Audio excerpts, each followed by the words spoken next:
Aujourd'hui, on teste le Volvo XC40 Recharge. Un véhicule 100% électrique, c'est le premier véhicule 100% électrique pour Volvo. Volvo compte en dévoiler 5 modèles complètement électriques dans les 5 prochaines années. Côté look, il n'y a pas beaucoup de différence pour le XC40 Recharge parce qu'au début, Volvo, quand ils ont développé le véhicule, ils ont vraiment fait en conséquence d'adapter pour un modèle électrique. Alors, une des différences qu'on peut remarquer pour le XC40, tout d'abord, c'est vraiment la grille à l'avant du véhicule. C'est d'avoir une grille qui est un peu pleine, je pourrais dire, qui va être la même couleur que le véhicule.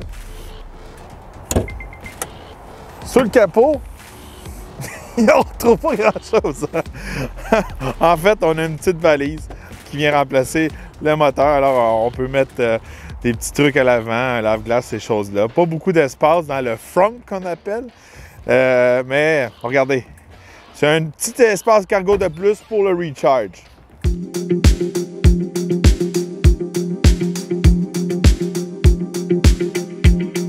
Bon, maintenant on est sur la route avec le XC40 Recharge. Puis on va vraiment focusser là-dessus que c'est un véhicule 100% électrique. On a déjà fait un essai complet du XC40 dans nos essais routiers auparavant. C'est un véhicule qu'on avait bien aimé. Oui, la version à l'essence. On aime le gabarit du véhicule. Il y a une belle espace intérieur autant à l'avant qu'à l'arrière. Ça nous avait vraiment impressionné comment que ce véhicule-là t'a bien balancé. Oui, vraiment. Puis là, la version électrique, écoutez, premièrement, on a été assez surpris quand on a embarqué dedans. Je cherchais le bouton démarrer, mais ce bouton-là n'existe pas dans ce véhicule-là.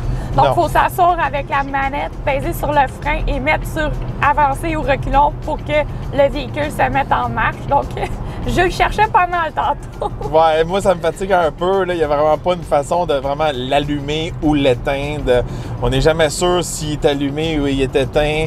Je pense qu'une fois qu'on quitte le véhicule puis on le barre, on est sûr qu'il est éteint. En tout cas, on pense qu'il est éteint. Quand tu sortais du véhicule tantôt puis j'étais dedans, même si tu le barrais pas, il semblait s'éteindre. Là. Mais en tout cas, c'est la zone grise en ce moment de notre essai, là, le bouton. Écoutez, une autre chose aussi, là, quand on a pris la route avec ce véhicule-là, j'avais mes lunettes sur la tête, j'ai accéléré, mes lunettes ont volé là, parce qu'il y a beaucoup de puissance. Là. Oui, en fait, on peut faire le 0-100 en 4,7 secondes. C'est vraiment performant de ce côté-là. On n'est pas dans un véhicule ennuyant. À part de ça, le système est doté de 2 moteurs électriques. Alors, on a vraiment un vrai 4x4, je pourrais dire, électrique ou une traction intégrale électrique. Fait que de ce côté-là, la traction du véhicule est très supérieure comparée de la version à l'essence parce que là, vraiment, on a des moteurs électriques, on a du torque instantané, on a vraiment du mordant, puis aussi, on peut avoir de la puissance qui est vraiment mis aux roues 50-50. Oui, c'est ça qu'on parlait tout à l'heure. On disait que c'est vraiment un bon véhicule pour nos conditions ici au Québec avec ces 4 roues motrices-là électriques. Là. Si vous êtes pris dans un banc de neige, là, vous ne serez pas pris longtemps. Là. On l'a testé un peu tantôt, là, puis c'est vraiment impressionnant. Bon, là, on est vraiment impressionné par la force de ce véhicule-là, par sa puissance, mais en termes de chiffres, c'est quoi? Bon, si on fait la transition, c'est bon pour un 402 chevaux et 486 livres-pieds de couple. Alors, un petit VUS assez puissant de ce côté-là. C'est pour ça qu'il est le fun à conduire. Oui. La puissance du véhicule qu'on essaie aujourd'hui est de 78 kWh. Il peut avoir une autonomie estimée de 335 km. Ouais, de ce côté-là, c'est pas extraordinaire. On peut retrouver mieux dans la compétition, c'est sûr et certain. Surtout chez Tesla, même la Bolt EUV peut faire mieux que ça.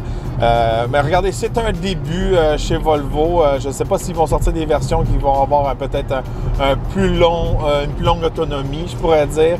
Mais pour l'instant, c'est ça. C'est un véhicule qui est bien composé. On pourrait dire que c'est la première effort chez Volvo. Sur papier, est-ce qu'il est compétitif? Pas vraiment. Surtout quand on regarde le prix. Le prix de base est quoi? 64 000. Puis le modèle à l'essai, Eve, il est de combien cette semaine? Le modèle qu'on teste aujourd'hui est de 71 200 $ environ. Un véhicule assez dispendieux, c'est sûr, certain, si on regarde les véhicules du même prix, c'est une grosse facture.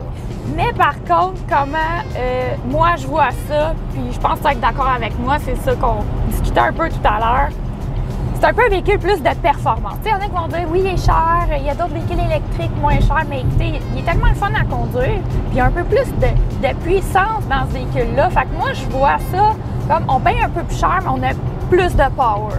Oui, c'est ça. Il y a des gens qui sont prêts à payer des 130 000 $ pour avoir un Jeep Grand Cherokee Trackhawk.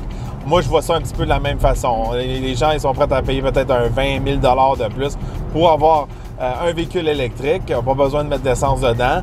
Aussi, on est propre pour l'environnement. Puis, on a la performance. Fait que de ce côté-là, je trouve que c'est un véhicule très intéressant. Bon, on va se le dire encore. Puis, je le disais dans la vidéo avant. C'est un véhicule qui plaît aux dames. Oui, il y a beaucoup de gens, il y a beaucoup de dames, c'est ça, en fait, qui se sont arrêtées tantôt, qui regardaient le véhicule. À chaque fois que j'ai un véhicule Volvo branchable, je me fais approcher par plein de femmes qui sont super intéressées. Puis regardez, je trouve que c'est un gabarit parfait pour aller magasiner, aller en ville, se stationner. On a quand même une bonne valise à l'arrière. On est confortable. Les détails à l'intérieur, c'est moderne, c'est beau. On a des mix de tapis. On a un bon système de son. Je trouve que c'est vraiment un véhicule qui plaît aux dames. Si vous êtes un homme, vous aimez ce véhicule-là, il n'y a aucun problème, mais on va se le dire, les femmes aiment ces petits Volvo-là. Puis en plus, qui est électrique, je pense qu'il y en a beaucoup qui vont l'aimer, celui-là. Voilà, t'es-tu en train de conseiller les gens qui veulent attraper des femmes? Ah, ça c'est sûr, si vous êtes un homme et vous voulez attirer les femmes, vous risquez d'attirer pas mal de femmes. C'est comme avoir un petit bébé chien un peu, là. T'as plus le droit d'aller faire comme ça avec ce véhicule. Bon, côté recharge, si on a accès à une borne de type DC, on peut recharger 80% de la batterie en seulement 40 minutes. Oui, sinon on peut obtenir de 80 à 100 km d'autonomie par tranche de 10 minutes environ. Sur un chargeur DC. Oui. Bon, côté technologie, on a la dernière technologie avec Google, tout ça. On a même aussi l'espèce d'Android Auto. Notre téléphone peut se connecter sans fil. Il sait toutes les applications que sur mon téléphone. Tantôt, je demandais de faire des trucs. Il dit « Ah, vous n'avez pas cette application-là sur votre téléphone. » Ça fait un peu peur, là.